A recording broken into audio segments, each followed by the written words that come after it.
शिरडी जय साईं राम।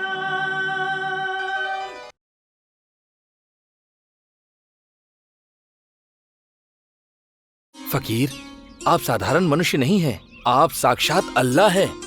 सलाम। यहाँ मैं तुम सब के लिए एक अजनबी फकीर हूँ, लेकिन मैं तुम सबको बहुत पहले से जानता हूँ। फकीर, आप यहीं रहिए, मैं आपका बहुत अच्छे से ख्याल रखूंगा। मेरे यहाँ आने से मेरा यहाँ होने का अर्थ नहीं है मैं कहीं रहूं, हमेशा यहीं उपस्थित हूँ। मैं मनुष्य के दिल में हूँ और तुम सब मेरे मन में हो। वैसे भी मैं तुम्हारी बताई हुई जगह पर ही रहूंगा। फकीर, आपको जगह बताऊं ऐसी मेरी हैसियत नहीं है। तुम कैसे इंसान हो ये अल्लाह जानते हैं, परंतु तुमने जो जगह बताई है वो कितनी पवित्र है ये तुम्हें नहीं पता। आपकी बात का अर्थ मैं समझ नहीं पा रहा हूँ। चलिए अंदर चलते हैं। आइए जी।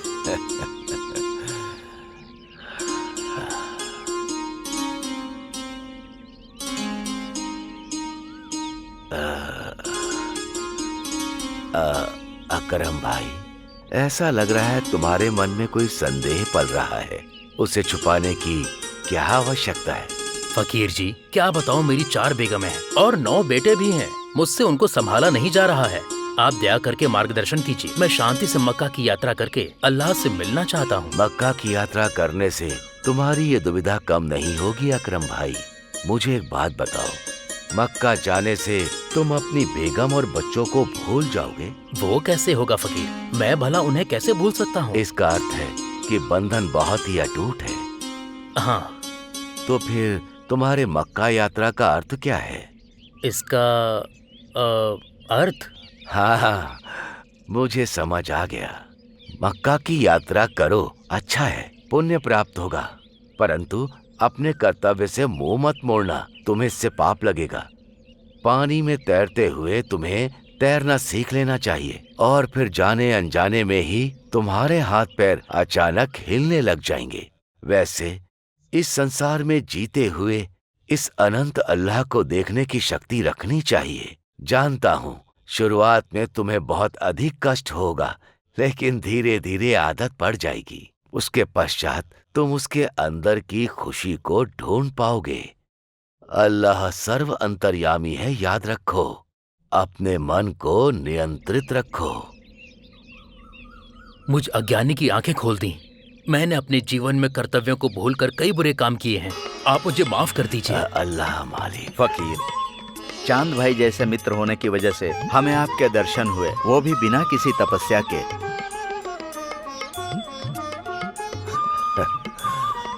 बिना तपस्या किए अगर तुम मुझे देख पाते हो तो तुम्हारे जैसे अच्छे लोगों को देखने के लिए मैं हर जन्म में तपस्या करता ही रहूंगा। अल्लाह मालिक। शिरडी जय साईं राम।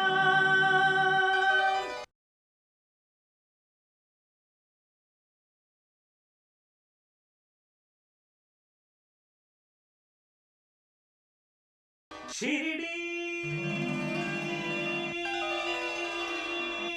जय साईं राम।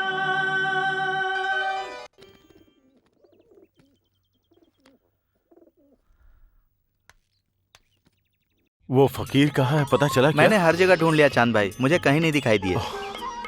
अब मैं खुद उन्हें ढूंढने जाऊंगा। बेगम! मुझे ढूंढने की आवश्यकता नहीं चांद भाई, मैं अपने लोगों को स्वयं ढूंढते हुए आ जाता हूँ। फकीर, आप हमारे जागने से पहले कहाँ चले गए? घर के बड़े पर घर की सारी जिम्मेदारी होती है, इसीलिए बड़े को प्रातः जल्दी जागना चाहिए और सभी से अंत में सोना चाहिए। फकीर, आपकी बात सुन के लग रहा है जैसे मैं कुरान सुन रहा हूँ। आपके आने से हमारा गांव धन्य हो गया है। जी।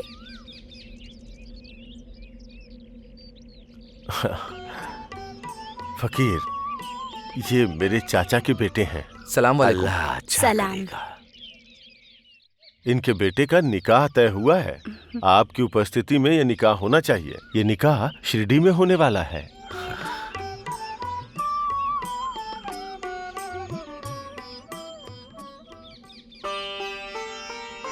अल्लाह मालिक। आप भी हमारे साथ चलकर उन्हें आशीर्वाद दीजिए।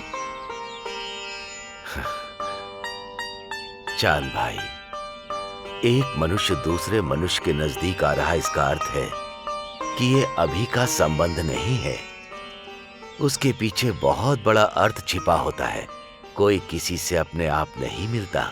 बिना किसी कारण के अल्लाह किसी को किसी से नहीं मिलाता। मैं जरूर आऊंगा। फकीर, आपकी बातें सुन के लगता है जैसे हमसे अधिक धन्य कोई भी नहीं है। मुझे भी ऐसा ही प्रतीत होता है चांद भाई। सभी को सही मार्ग दिखाने वाला ईश्वर है। ईश्वर को सही मार्ग दिखाने वाले कई लोग होते हैं। ये खुशनसीब कौन है फकीर? खुश नसीब हो तुम ही कह रहे हो। वो खुश नसीब कौन है वो इस ईश्वर को ही पता है। अल्लाह मालिक।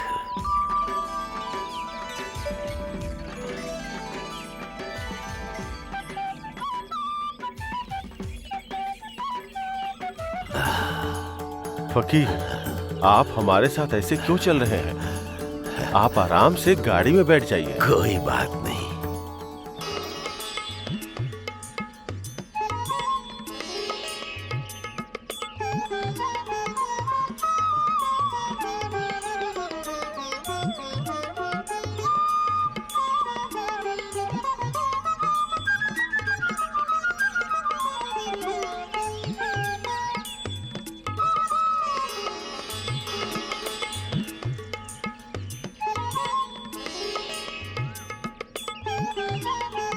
फकीर, आप हमारी बात न सुन के कितनी दूर से हमारे साथ पैदल चल के आ रहे हैं। चांद भाई, हमारे मन में जो अच्छे विचार होते हैं वही हमारे मन के व्यायाम की तरह काम करते हैं।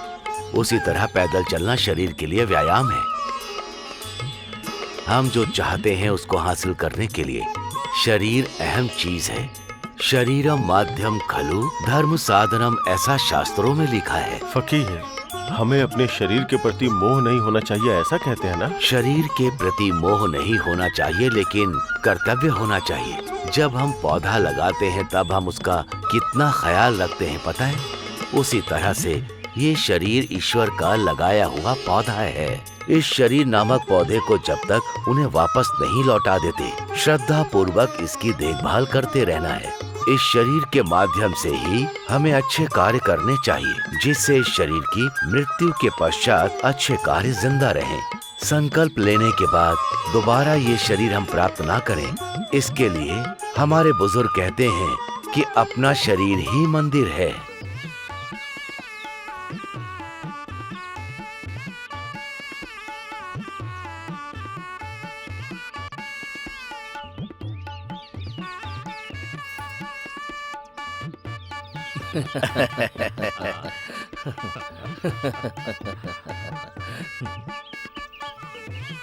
सलाम वालेकुम चांद भाई।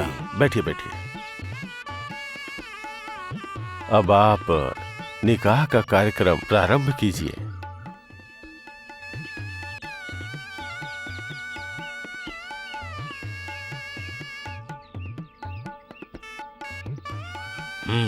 ठीक है, चलिए।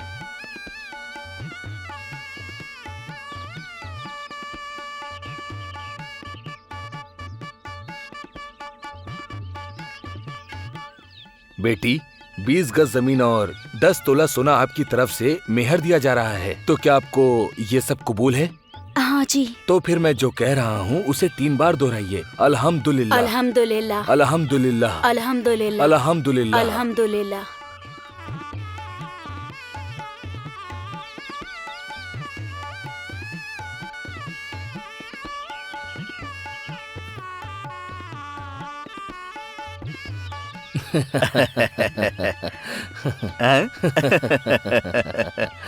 अंदर का सारा काम खत्म हो चुका है, तो अब बाहर का कार्यक्रम शुरू करिए। देखो नौशाद, 3 बार अल्हम्दुलिल्लाह बोलना। बोलो अल्हम्दुलिल्लाह, अल्हम्दुलिल्लाह, अल्हम्दुलिल्लाह, अल्हम्दुलिल्लाह, अल्हम्दुलिल्लाह। अल्हम्दुलिल्लाह।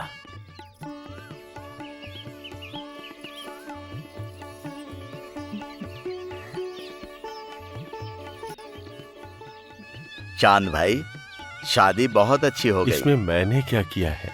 सब साईं का आशीर्वाद है। अल्लाह मालिक। शिरडी जय साईं राम।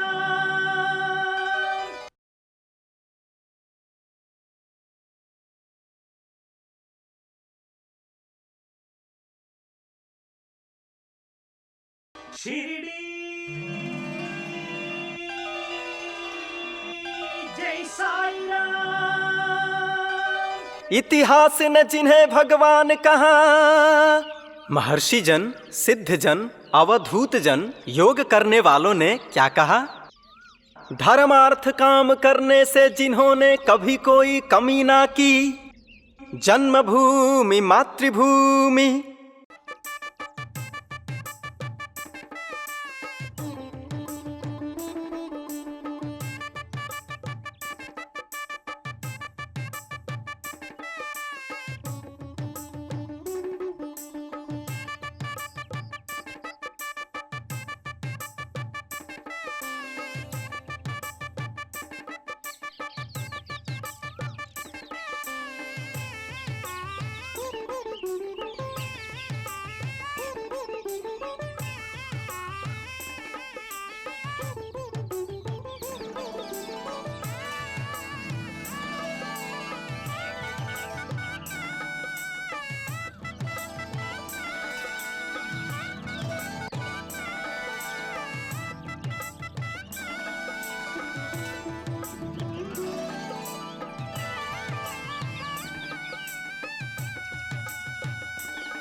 साईं।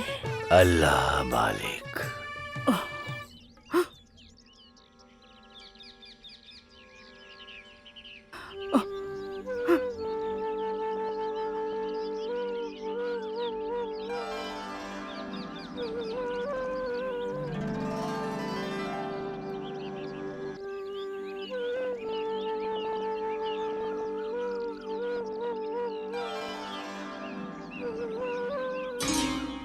आओ साईं।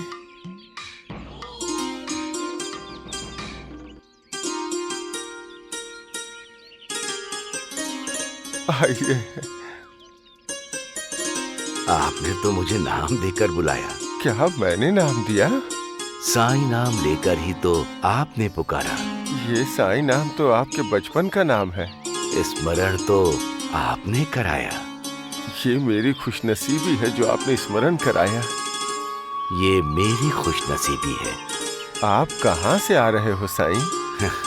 मैं कहीं से भी आऊं, यहीं आने के लिए तो मैं निकला हूँ।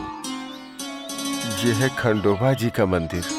हाँ, साक्षात खंडोबा ही देख रहा हूँ। ईश्वर के दर्शन के लिए ईश्वर ही पधारे हैं।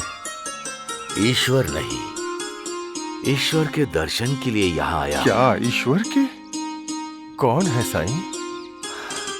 आप सभी। क्या हम ईश्वर हैं? आपके लिए ईश्वर हो सकता हूँ, तो आप सब मेरे लिए क्यों नहीं? हाँ। साईं।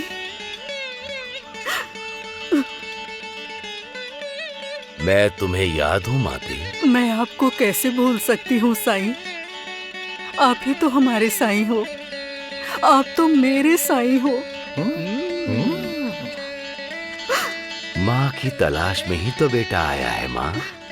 ये सुनकर मैं धन्य हो गई साईं। हाँ, आपने हमें साईं के नाम से पुकारने का अवसर दिया है। मुझे किसी भी नाम से बुलाओ, पुकारना ही महत्व है। मेरा नाम महत्व नहीं।